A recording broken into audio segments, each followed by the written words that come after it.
Un exemple. Ara quan sortim, jo espero, perquè havia d'haver-se sentit a l'entrar, però no s'ha sentit, hi haurà una música que una persona per mi molt volguda va construir per aquest acte. Una música que d'alguna manera el que vol significar és el pacte de les persones que voldrien fer. Un pacte que està basat en que qualsevol de vosaltres, qualsevol de nosaltres serà capaç de tenir confiança. Confiança en les seves forces i confiança en les persones que hi ha al seu voltant.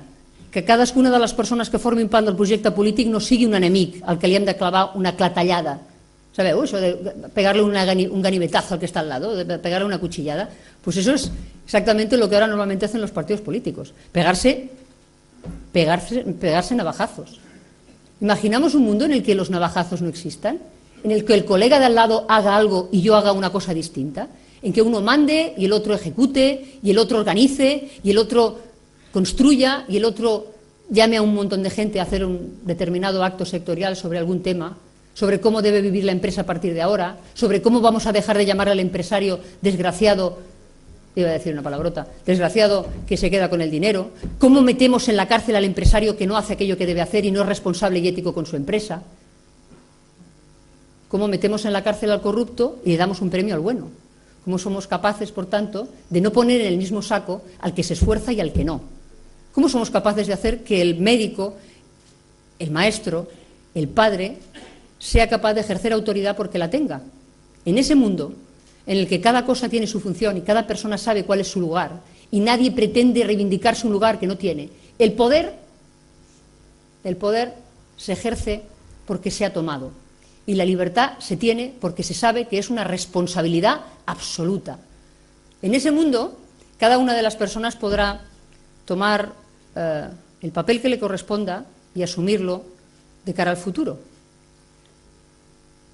Pues os voy a decir esto, la canción, esa canción que sonará cuando yo acabe y que, como digo, es la aportación de una persona concreta, de un par de personas concretas a este proyecto, es un ejemplo de lo que os propongo. Mirad dentro de vosotros mismos, mirad qué es lo que queréis que sea el futuro mañana, porque si eso es posible, si miráis dentro y observáis qué queréis que sea, solo queda cambiar el sueño por el hecho. Es la revolución de la conciencia, es la revolución de las individualidades que se ponen en marcha. Tantas individualidades puestas en marcha que cuando nos quieran echar no será posible. Serem tants que no ens podran fer fora. Serem tants que no serà possible tornar enrere. Que serà possible que les persones que ara mateix estan exercint la política reconeguin que ha arribat el temps de marxar. Però no de marxar per venjança d'algú, marxar perquè ha acabat el seu temps. I agraïts del temps que van dedicar a la política, donin pas a persones noves, a generacions diferents i sobretot a persones que mantinguin la possibilitat real i efectiva de ser lliures, que és tenir una professió, que és tenir-la, que és no deixar-la, que ningú pel fet d'entrar en política hagi de deixar la seva professió. És l'única i absoluta manera de mantenir la llibertat. Aquest és un principi que normalment l'esquerra s'ompra molt la boca. La llibertat és econòmica.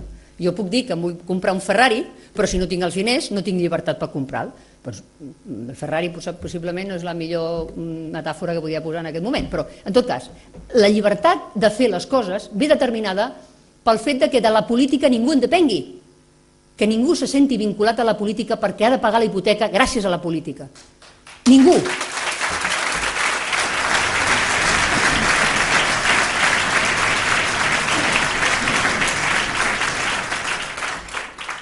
Sé que són víctimes, no estic carregant contra persones concretes. He dit que no tornaríem a carregar i jo no tornaré a carregar contra ningú, mai més. El llibre, que d'alguna manera és l'últim acte individual que jo he fet, a partir d'ara tot el que fem el farem junts, el farem plegats, el farem com podrem, però el farem plegats. Aquest llibre és l'última vegada en la que jo parlo malament d'algú. No hi haurà cap tipus de crítica mai més d'algú. L'única cosa que farem serà construir el futur i explicar de quina manera el volem, perquè criticar els altres és facilíssim. A parlar de l'altre és facilíssim, és el que normalment fa la gent quan agafa un faristol. Parla de l'altre i dius un desgraciat, aquest és un no sé què, l'altre és un poca solta, i al final què? I vostè què té per aportar? Faria alguna cosa diferent? Trauria subvencions d'aquestes absolutament absurdes? Alliberaria sectors econòmics que estan ara mateix copsats, absolutament ofegats? Retornaria la seva dignitat a tantes professions que estan malmeses? Seria capaç, per exemple, de que el periodisme recuperés la seva dignitat? Tants periodistes que saben, els que ara se senten, que no són lliures, que no són lliures.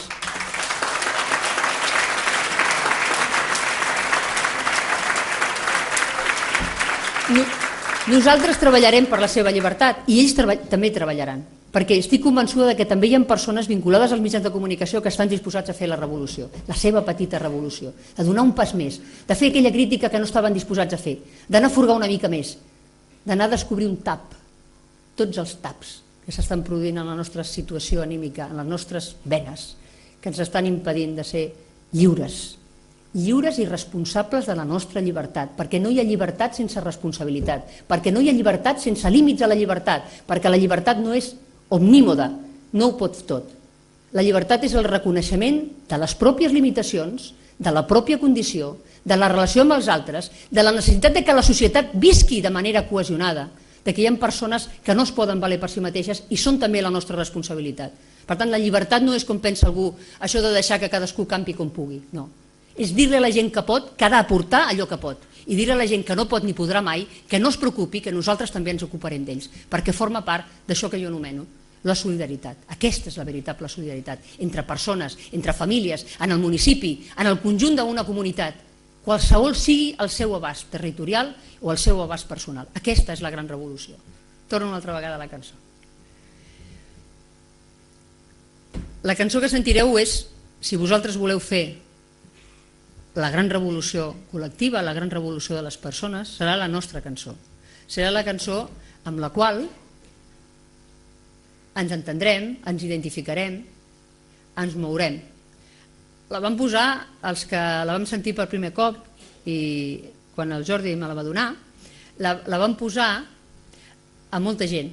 I per mi l'element fonamental, malgrat que tothom estava molt content que això fos la primera d'aquesta nova etapa, la primera perquè hi ha molta gent que ja fa molt de temps que forma part de tot això, i gràcies, de veritat, gràcies a tota la gent que ha renunciat a privilegis, que ha renunciat a la seva situació, que s'ha enfrontat, que ha estat valenta com segurament jo no seré mai, perquè han estat molt valents, doncs gràcies per la seva aportació. Totes aquestes aportacions han arribat fins ara, fins a aquest moment en què estem reunits aquí.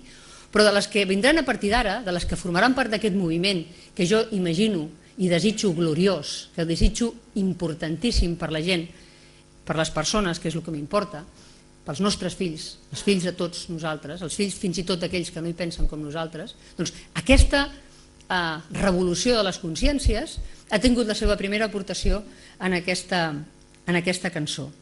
I aquesta cançó li vaig posar, entre altres persones, a una neboda que té el síndrome de Rett, que per tant, malgrat que ja és gran, que ja és major d'edat, doncs continua vivint en un món infantil, petit, com eren els meus fills fa 6 o 7 anys. De vegades els meus fills pregunten com és que la Clara no entén, perquè és petita i serà petita sempre. I quan van posar la cançó, la Clara es va posar a ballar.